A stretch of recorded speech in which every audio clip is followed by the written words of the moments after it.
Details చూద్దాం. భారత deputy army chief కీలక వ్యాఖ్యలు చేశారు. మనం ఒకేసారి 3 దేశాలతో యుద్ధం చేశామని, పాక్తో పాటు చైనా, తుర్కీని ఓడించామన్నారు. చైనా పాకిస్తాన్ను లైవ్ ల్యాబ్లా వాడుకుందని విచారించారు ఆయన. ఆపరేషన్ సింధూర్లో చైనా ఆయుధాలను పరీక్షించుకుందని తెలిపారు. తుర్కీ పైలట్లు నేరుగా యుద్ధంలో పాల్గొన్నారన్నారు deputy army chief Rahul ఆర్సింగ్.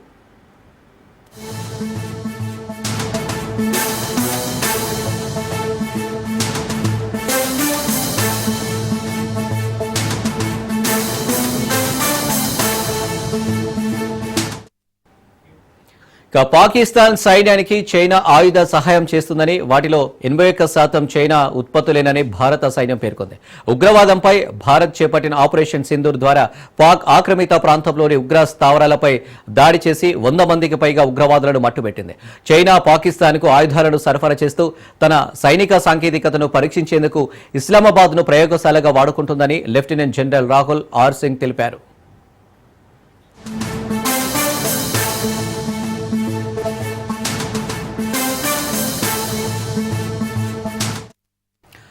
దాయాది Pakistan ఉపయోగించే సైనిక ఆయుధ సామగ్రిలో 81% చైనా తయారు చేసినవేనని, తన సైనిక సాంకేతికతను పరీక్షించేందుకు ఇస్లామాబాద్ను ప్రత్యక్ష ప్రయోగశాలగా బీజింగ్ వాడుకుంటుందని భారత సైన్యం తాజా నివేదిక పేర్కొంది. ఇటీవల భారత్ పాకిస్తాన్ మధ్య నెలకొన్న ఉద్రిక్తతలకు సంబంధించి కీలక వివరాలను ఈ మేరకు Indian deputy chief army staff lieutenant general Rahul R Singh వెల్లడించారు. ఏప్రిల్ 22న జమ్మూ కాశ్మీర్లోని పహల్గామ్లో జరిగిన ఉగ్రదాడి అనంతరం భారత్ సైన్యం ఆపరేషన్ సింధూర్ చేపట్టి పాకిస్తాన్, పాక్ ఆక్రమిత కాశ్మీర్లోని 9 ఉగ్ర స్థావరాలపై దాడులు చేసింది. ఈ దాడిలో జైషే మహమ్మద్, లష్కరే తోయిబా, హిజ్బుల్ ముజాహిద్దీన్ వంటి తీవ్రవాద సంస్థలకు చెందిన 100 మందికి పైగా ఉగ్రవాదులు హతమయ్యారు.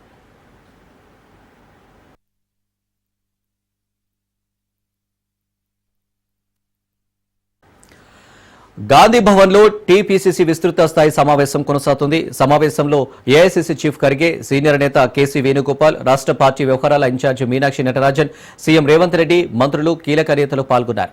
ఈ భేటీలో 42% రిజర్వేషన్ల అమలుపై నేతలు చర్చిస్తున్నారు. అదేవిధంగా పార్టీ సంస్థాగత నిర్మాణం, జిల్లాలో జరుగుతున్న పార్టీ కార్యక్రమాలపై కూడా చర్చిస్తున్నారు. జై బాపు, జై భీమ్, జై సంవిధాన్ కార్యక్రమాలు, సంవిధాన్ బచావో కార్యాచరణపై ప్రణాళిక రూపొందిస్తున్నారు. ఇక జూబ్లీహిల్స్ బై ఎలక్షన్ పై కూడా చర్చిస్తున్నట్లు సమాచారం.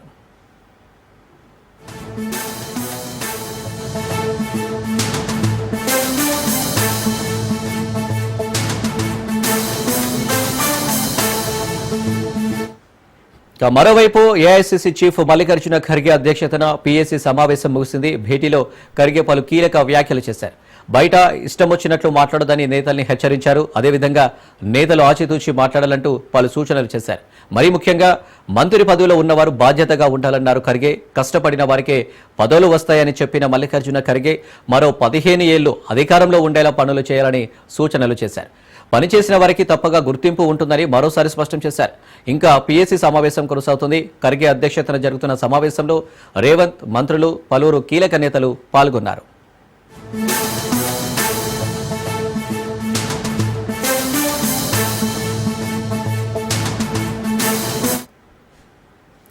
కాసేపట్లో హైదరాబాద్ వేదికగా కాంగ్రెస్ సామాజిక న్యాయ సమర భేరీ సభ జరగనుంది. సాయంత్రం 4 గంటలకి ఎల్బీ స్టేడియంలో బహిరంగ సభ నిర్వహిస్తున్నారు. జై బాపు, జై భీమ్, జై సంవిధాన్లో భాగంగా సభను తలపెట్టారు. ఈ సభకు ఖర్గే, కేసీ వేణుగోపాల్, మీనాక్షి నటరాజన్, రేవంత్, మంత్రులు, జిల్లా, మండల, గ్రామ కాంగ్రెస్ పార్టీ అధ్యక్షులు హాజరు కానున్నారు. జిల్లా, మండల, గ్రామ అధ్యక్షులకు పార్టీ బలోపేతం, సామాజిక న్యాయంపై నేతలు దిశానిర్దేశం చేయనున్నారు.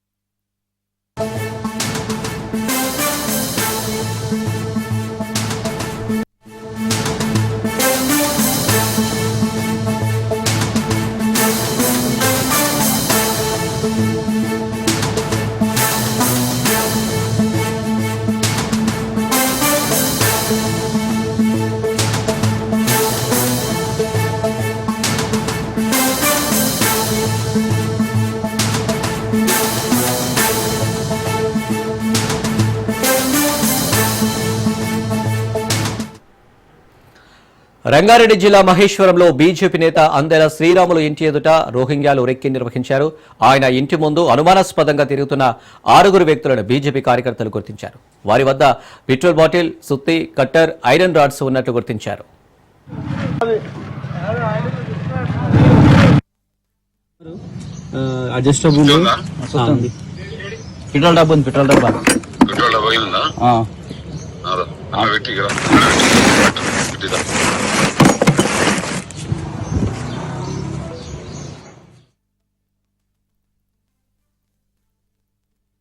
కొన్ని రోజులుగా రోహింగ్యాలపై అందెల శ్రీరాములు రోహింగ్యాలపై ఉద్యమం చేస్తున్నారు. ఈ క్రమంలోనే ఆయన ఇంటి వద్ద రోహింగ్యాలు కనిపించడంతో శ్రీరాములకు ప్రాణహాని ఉందని బీజేపీ కార్యకర్తలు ఆందోళన వ్యక్తం చేస్తున్నారు. దీంతో హుటాహుటిన పోలీసులకు ఫిర్యాదు చేశారు బీజేపీ కార్యకర్తలు. కేసు నమోదు చేసుకుని రోహింగ్యాలను అదుపులోకి తీసుకున్న పోలీసులు విచారణ చేపట్టారు.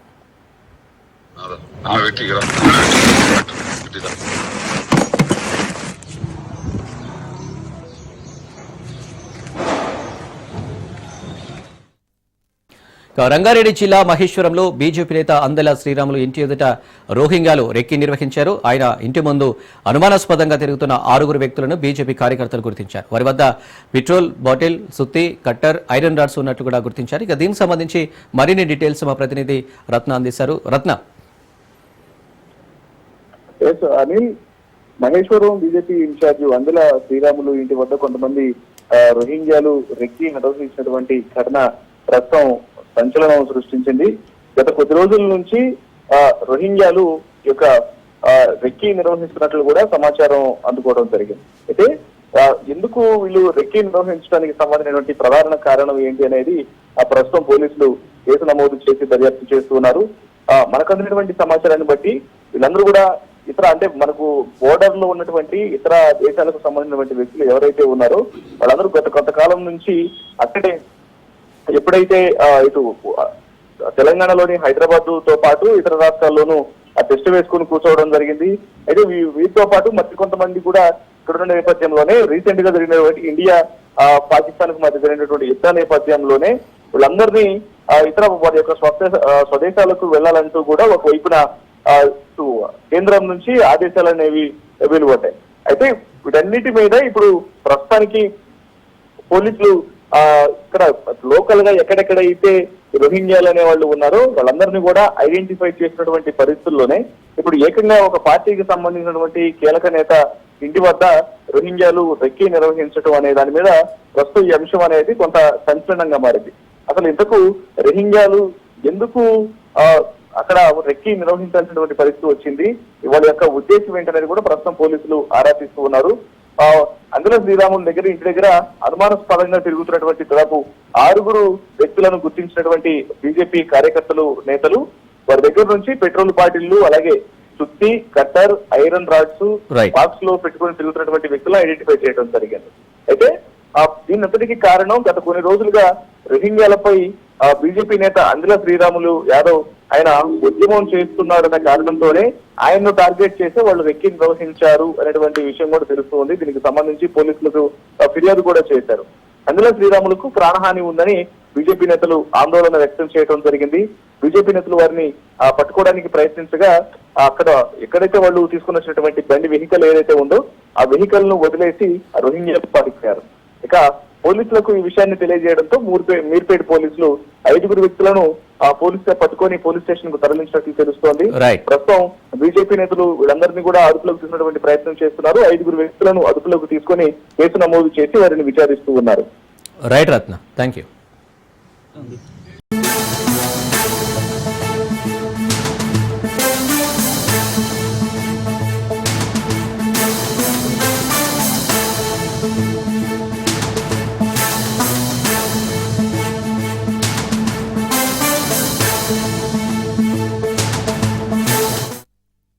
Breaking news. విశాఖపట్నం ఎండాడలో బెట్టింగ్ కు మరో వ్యక్తి బలయ్యాడు. ఆన్లైన్ బెట్టింగ్ కు బానిసైన డోలా రాము ఆత్మహత్య చేసుకున్నాడు. మృతుడి సొంత ఊరు పార్వతీపురం, మన్యం జిల్లా బలిజపేటగా గుర్తించారు. సుమారు 7 సంవత్సరాల క్రితం డోలా రాము వలస వచ్చాడు. రామా టాకీస్ లో నివసిస్తున్న రాము కుటుంబం బెట్టింగ్ లో బానిసయ్యాడని 2 నెలల క్రితం గొల్లాల ఎండాడకు వచ్చారు. అయితే గతంలోనూ అప్పుల బాధలు తాళలేక పురుగుల మందు తాగాడని చెప్పారు. ఇప్పుడు 20 లక్షలు అప్పు చేశాడు. ఇక అప్పులు ఇచ్చిన వారి వేధింపులు తాళలేక ఇంట్లో ఎవరూ లేని సమయంలో ఫ్యాన్కు ఉరివేసుకొని ఆత్మహత్యకు పాల్పడ్డాడు. ఘటనపై కేసు నమోదు చేసుకుని దర్యాప్తు చేపట్టారు.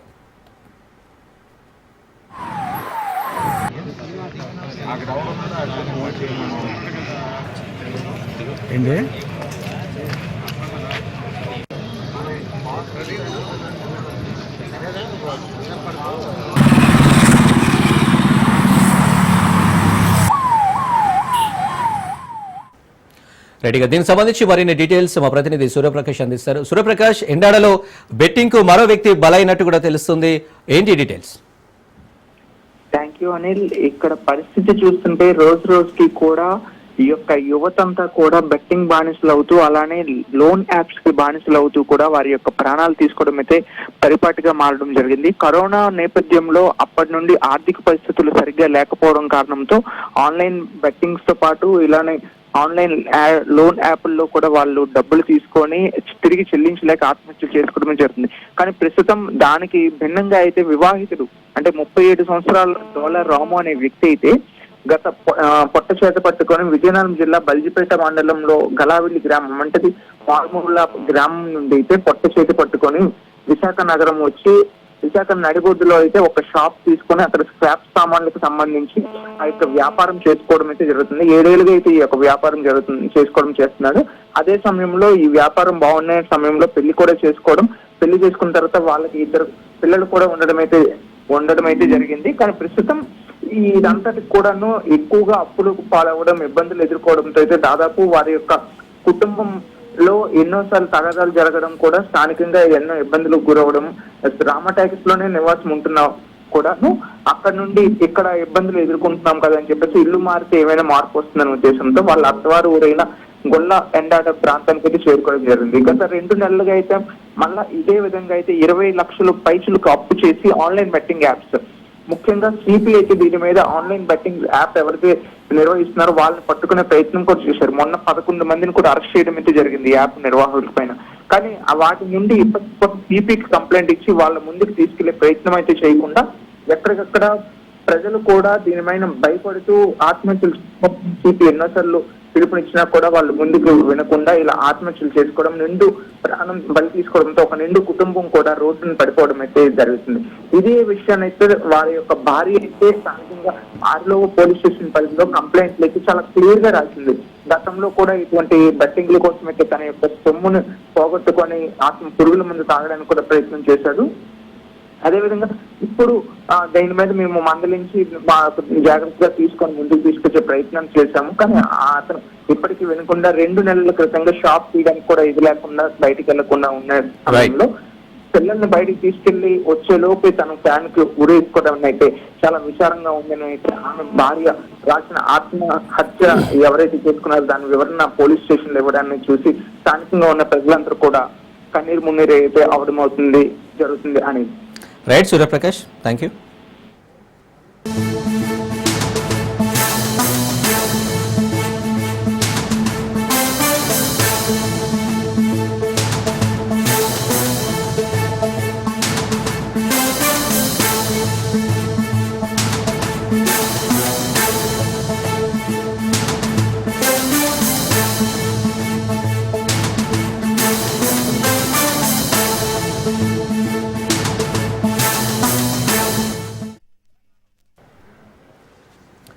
హైదరాబాద్ అబ్దుల్లాపురం ఎంఆర్ఓ ఆఫీస్ ముందు ఓ వ్యక్తి అర్ధనగ్నంగా నిరసన వ్యక్తం చేశారు.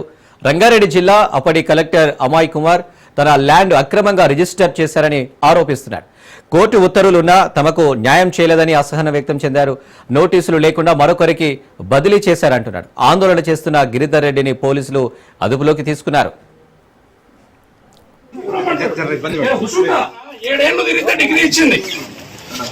కోర్టు 40 లక్షలు కట్టిన కోర్టు డిపాజిట్ చేస్తే 40 లక్షలు కట్టిన కోర్టుకు ఏది నా కారు అమ్మితే ఆ ఇనోవా అమ్మితే 40 లక్షలు కట్టితే రిజిస్ట్రేషన్ లేదు నాకు. కోర్టు జడ్జి చేసిండు, పాస్బుక్ వచ్చింది ధరణి. తెలంగాణ వచ్చినాక 2 ఎకరాల పాస్బుక్ వచ్చింది. 6 ఎకరాలు రావాల్సినది తిరగా 2 ఎకరాల పాస్బుక్ వచ్చింది.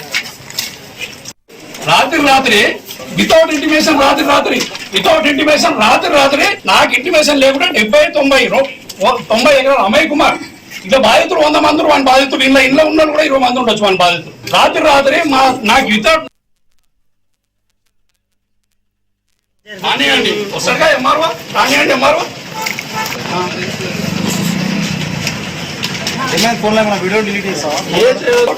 చెక్ చేసుకోరు డ్రైవర్ కూడా అంతే. సంబంధించిన వాళ్ళు చేసిన 10 మంది ఎందుకు ల్యాండ్ ఆర్డర్ కదా ఇది మళ్ళీ కదా ఇది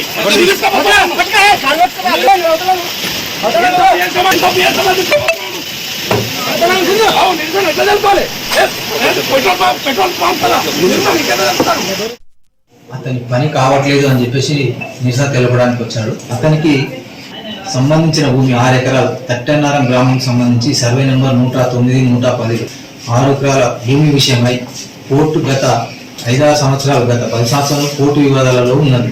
ఈ భూమికి సంబంధించి కోర్టు ఉత్తర్వుల ప్రకారం ఇతనికి నోటీస్ ఇచ్చి అతని దగ్గర ఏం డాక్యుమెంట్స్ ఉన్నాయని మనం అన్ని తీసుకున్న తర్వాత, అతని వాళ్ళు కూడా వాళ్ళ డాక్యుమెంట్స్ అవన్నీ తీసుకున్న తర్వాత డాక్యుమెంట్ పరిశీలించగా ఇంకా కొన్ని కోర్టు కేసులలో స్టేటస్ కో ఉండడం వల్ల మనం ఇతనికి పాస్బుక్ జారీ చేయలేకపోయింది. దాదాపు సుమారు 5-6 కేసులు కూడా ఇంకా పెండింగ్ ఉన్నాయి. ఈ కేసు ఇప్పటికి స్టిల్ స్టేటస్ కో ఉంది. స్టేటస్ కో ఇంకా కొనసాగుతుంది. కాబట్టి ఇటు నిర్ణయం మీద నేను 21/6/2005 రోజే ఇతనికి నేను రాతపూర్వకంగా తెలియజేశాను. ఇది కోర్టు వివాదంలో ఉన్నది, కోర్టు స్టేటస్ కో ఉన్నది కాబట్టి దీని మీద మేము నిర్ణయం తీసుకోలేము. కోర్టు ఉత్తర్వుల తర్వాత నిర్ణయం తీసుకుంటాం. ఇతనికి సంబంధించిన వ్యక్తికి మనము 21/6/2025 నాడే మనం సమాచారం ఇవ్వడం జరిగింది. అతని వర్షన్ ఏంటంటే గతంలో ఉన్న సిబ్బంది, అంటే గతంలో ఉన్న తహసీల్దార్ కానీ గతంలో ఉన్న వ్యక్తులు మరి కోర్టు కేసు పెండింగ్ ఉండగానే నా పేరు తీసేసి వేరే పేరు ఎంట్రీ చేశారు. అదే విధంగా మీరు కూడా చేయండి అనేది వర్షంగా చెప్తున్నాడు. కానీ మనం వచ్చేసరికి చట్ట పరిధిలోనే పనిచేస్తాం. కోర్టు స్టేటస్ కో ఉండగా అది చేయడానికి వీలు పడదు.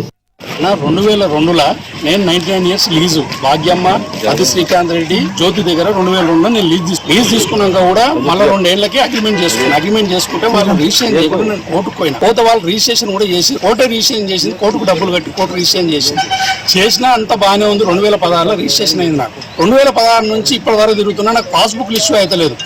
కోర్టు డిగ్రీ ఇచ్చింది, కోర్టు రిజిస్ట్రేషన్ చేసి పాస్బుక్ ఇవ్వమంటే ఇస్తలేదు. ఇవ్వకపోయేసరికి నేను ఇన్ని రోజులు తిరుగుతున్నా. ఇది ఏం చేసినంటే మొన్న పాస్బుక్ ల కోసం ధరణి రాగానే పాస్బుక్ 2 ఎకరాలు వచ్చింది. ఆ 2 ఎకరాలు రాగానే కూడా ఇంకో 4 ఎకరాల కోసం నేను పోతే రాత్రి అమ్మతో డెవలపర్స్ అని ముస్లిం పార్టీ రాత్రి అమయ్ కుమార్ బీఆర్ఎస్ గవర్నమెంట్ లో రాత్రి వానికి 90, దీంతో పాటు 70 ఎకరాలు వాని పేరు మీద ఎక్కించి పడేసినాను. నేను దానికోసం న్యాయ పోరాటం చేస్తున్నా. కోర్టుకి ఇప్పటికి 4 మీద కంటెంప్ట్ వేసిన, ఇది 5వ వ్యక్తి. ఈడు కూడా పోయినా ఇంతకుముందు రవీందర్ దాకా కంటెంప్ట్ వేసిన. పోతే స్టేటస్ కో ఉంది, మెయింటైన్ చేస్తున్నాము, అందుకే మీకు పాస్బుక్ ఇవ్వమంట. స్టేటస్ కో 2009 నుంచి ఇప్పటివరకు స్టేటస్ కో ఉంది. స్టేటస్ కో ఉన్నాక రాత్రి వితౌట్ నోటీసు నువ్వు ఎట్లా చేస్తావు అమయ్ కుమార్ గారు? మీరు ఎట్లా చేస్తారు? నోటీసు ఉండగా మరి రాత్రి 1 తలకాయలు తీసుకొని ఎక్కిస్తావా? రాత్రి అట్లా తప్పు కదా ఎక్కియడము. నేను ఇప్పుడు కోరేది మీ వల్ల, మేము కోరేది ఏంటంటే నాకు కోర్టు రిజిస్ట్రేషన్ చేసిన నాకు పాస్బుక్ ఇష్యూ చేయమంటా. 6 ఎకరాలు నాకు పాస్బుక్ ఇష్యూ చేయమంటున్నా. అంతే అన్న. నా పేరు గిరిధర్ రెడ్డి అన్న. మా నాన్నది ల్యాండ్ శంకర్ రెడ్డి, తట్టెన్నారము, సిరాజ్ ఇంజనీరింగ్ కాలేజ్.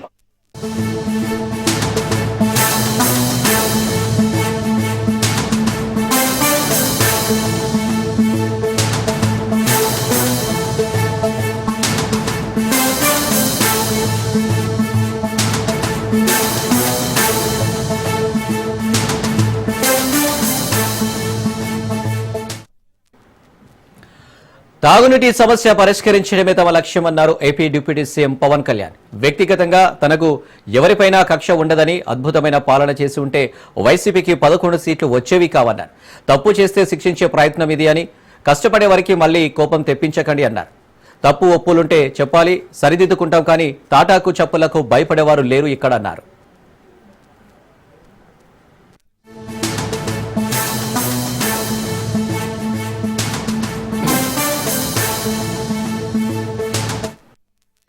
తాగునీటి సమస్య పరిష్కరించడమే తమ లక్ష్యమన్నారు AP deputy CM Pawan Kalyan.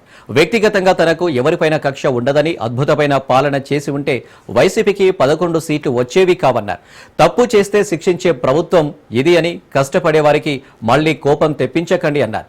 తప్పులుంటే చెప్పాలి, సరిదిద్దుకుంటాం, కానీ తాటాకు చప్పులకు భయపడేవారు లేరు ఇక్కడ అన్నారు. మన జిల్లాకు సంబంధించి వెలిగొండ ప్రాజెక్టుకి 4,000 కోట్ల రూపాయలు కావాలి. దాంట్లో మేజర్ ఎవరైతే భూపరిహారానికి కావాలి వాళ్ళు అప్పులు తీసుకున్నారు, రాష్ట్రం మీద లక్షల కోట్ల అప్పులు తీసుకున్నారు. కానీ మనకు ఒక వెలిగొండ ప్రాజెక్ట్ తేలేకపోయారు. అలాగే గత ప్రభుత్వం జలజీవన్ మిషన్ అనేది దాహం తీర్చేది, గంగమ్మ తల్లి మనకి దాహం తీర్చేది. జయజయం అనేది ప్రధానమంత్రి గారు చాలా గుండెల్లోకి ఎత్తుకొని భుజాల మీదకి ఎత్తుకున్న ఈ స్కీమ్ ఇది. అలాంటి స్కీమ్ కి ఈ రోజున మాట్లాడితే గత పాలకులు మళ్ళీ రౌడిజం చేయడానికో, గుండాగర్దీ చేయడానికో, రౌడిజం చేయడానికో అలాంటి భావన మళ్ళీ ఉంది. మీకు తెలుసు కదా, రౌడిజానికి, గుండాగర్దీలకి బయటపడితే మన రాజకీయాల్లోకి వస్తాం, కేసులు పెడతాం. వస్తే 29లో మేము అంతు చూస్తామంటే మీరు రావాలి కదా. మీరు ఎలా వస్తారో మేము చూస్తాం. నాకు వారి మీద, వైసీపీ నాయకుల మీద ఈ రోజు చెప్తున్నాను, మొదటి నుంచి చెప్తున్నాను, వ్యక్తిగతంగా నాకు ఎవరి మీద కక్ష ఉండదు. మనస్ఫూర్తిగా గుండెల మీద ఆత్మసాక్షిగా చెప్తాను, నాకు ఎవరి మీద కోపం ఉండదు. సగటు మనిషిలో, ఈ దేశంలో ఉన్న సగటు మనిషికి, సగటు మధ్యతరగతి మనిషికి, సగటు రైతుకి, సగటు యువకుడికి, సగటు యువతకి మీరు గనుక భయభ్రాంతుల్ని క్రియేట్ చేస్తే దాన్ని ఎదుర్కొనే కదా ఇక్కడ దాకా వచ్చాం. మీకు 151 సీట్లు వచ్చినప్పుడు కదా, నేను 2 చోట్ల ఓడిపోయినప్పుడు కదా మేము ఎదుర్కొని బలంగా నిలబడింది. గుండెల్లో ఎంత దమ్ము ఉండాలి, రక్తంలో ఎంత వేడి ఉండాలి మీలాంటి వాళ్ళు తట్టుకోవాలంటే. మీరు అద్భుతమైన పాలన చేసి కనుక ఉండుంటే మీరు 11 సీట్లకు వచ్చేవాళ్ళు కాదు. ఇది కక్ష తీర్చుకునే ప్రభుత్వం కాదు. ఇది తప్పులు చేస్తే శిక్షించే ప్రభుత్వం. ఇది కడుపు ఖాళీ ఉన్నవాడికి కష్టపడి పనిచేద్దాం అనుకున్నా మళ్ళీ తిరిగి కోపం తెప్పించుకోండి. పని చేసుకుని తల ఉంచుకొని పని చేసుకుని వెళ్ళిపోతున్నాం. గౌరవ ముఖ్యమంత్రి శ్రీ నారా చంద్రబాబు నాయుడు గారి నాయకత్వంలో ఉన్న ఎన్డీఏ కూటమి నడుపుతున్న ఈ ప్రభుత్వంలో తప్పులుంటే ఖచ్చితంగా చెప్పండి. ఖచ్చితంగా చెప్తే మేము సరిదిద్దుకుంటాం, లేదా వివరణిస్తాం. అంతేగాని మేము కుత్తుకులు కోసేస్తాం, రంపాలు తెస్తాం, రంపాలు పెట్టి కుత్తుకులు కోస్తాం అంటే మీకు తెలుసు కదా, అలాంటి వాటికి తాటాకి చప్పుళ్ళకి మేము భయపడం. అడవుల్లో సామాన్య పరిస్థితులు బ్రతకడమే గగనం. అలాంటిది వర్షాలు వస్తున్నప్పుడైతే ప్రాణాలు అరచేతులు పెట్టుకొని బ్రతకాల్సిందే. అయితే గిరిజనుల గ్రామాల్లో విద్యార్థులు వాగులు, గెడ్డలు దాటుకుంటూ బడికి వెళ్తున్నారని, ఎలాంటి అఘాయిత్యాలు జరగకముందే వంతెనలు నిర్మించి తమ పిల్లలు ఉన్నత చదువులు చదువుకునేలా చర్యలు చేపట్టాలని CM Chandrababu, deputy CM Pawan కళ్యాణ్ను గిరిబిడ్డలు వేడుకుంటున్నారు.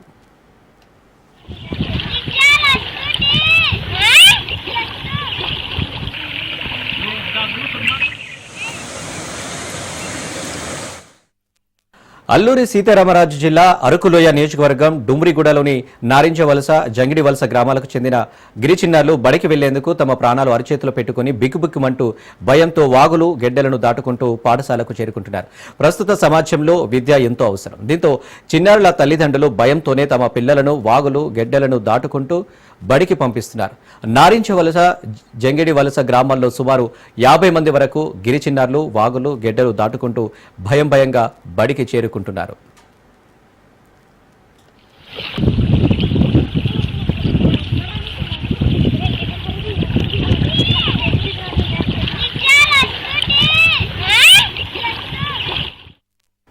ఈ క్రమంలోనే కూటమి ప్రభుత్వ హయాంలో గిరిజన ప్రాంతంలో శరవేగంగా అభివృద్ధి పనులు జరుగుతుండటంతో వారి పిల్లల కోసం కూడా ఆలోచించాలని విజ్ఞప్తి చేశారు. తమ పిల్లలు పాఠశాలలకు వెళ్లేందుకు వంతెనలు నిర్మించాలని కోరుతున్నారు. చిన్నారులు ప్రాణాలను అరచేతిలో పెట్టుకుని వాగు దాటుతున్నారని, ఎప్పుడు ఏ ప్రమాదం ముంచుకొస్తుందో తెలియక తల్లిదండ్రులు భయభ్రాంతులకు గురవుతున్నారు. తమ విజ్ఞప్తిని విని సీఎం, డిప్యూటీ సీఎం తక్షణ చర్యలు తీసుకోవాలని గిరిబిడ్డలు కోరుతున్నారు.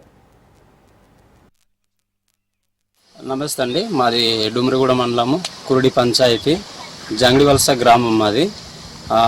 మాకు ఇక్కడ మేము ఇంతకుముందు మేము అంటే మేము జీవన శైలి అనేది మేము పాత ఊళ్ళు జంగిడివలస గ్రామంలో ఉండింది. మరి వర్షాకాల సమయంలో మరి ఎక్కువ వరదలు కురవడం వలన కొండేశ్వరాలు అదే విరిగి పడతాయి మేము భయంతో. మేము కొండ కిందన కాబట్టి మా విలేజ్, మేము ఇక్కడ కొత్త ఊరు దగ్గర మేము షిఫ్ట్ అవ్వడం జరిగింది సార్. అయితే పాఠశాల అనేది మరి ఇప్పుడు దాకా మరి పాత గ్రామంలోనే ఉంది. ఇప్పుడు మరి పిల్లలకి బడికి పంపించాలంటే మరి కొత్త ఊరు నుంచి మేము గడ్డ దాటేసి ఆ స్కూల్కి మేము పిల్లలకి పంపించాలి.